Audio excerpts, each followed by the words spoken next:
What's going on, guys? This is Kyle from nootropicslogic.com, and today we're talking about the Aniracetam and caffeine stack.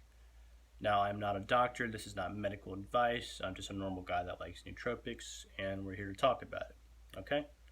So, the Aniracetam and caffeine stack is actually a very beginner-friendly stack that I would recommend to most beginners as one of the first stacks you should try.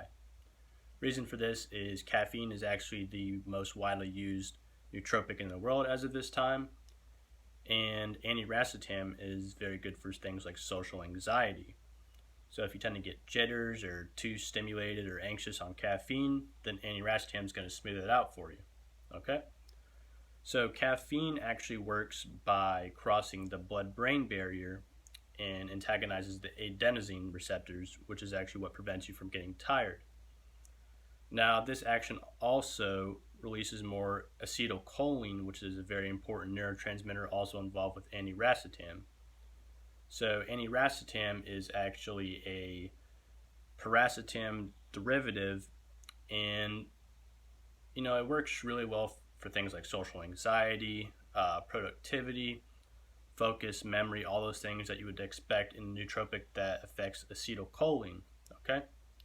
So some benefits you can expect from the aniracetam and caffeine stack are things like wakefulness, you're not going to feel tired, mindfulness, you'll be more aware of everything, better memory retention and recall, increased motivation, reduction in social anxiety specifically, faster thought processing, you're going to think a lot quicker, and of course a good mood boost from this stack.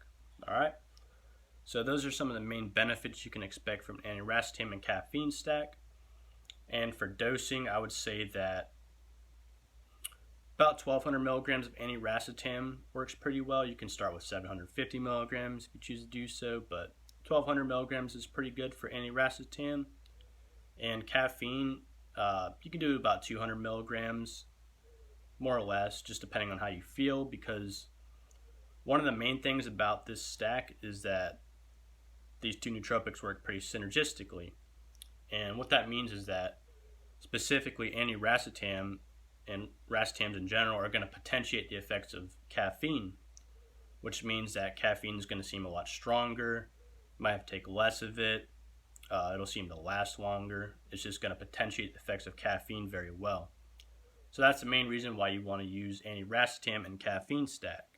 Okay?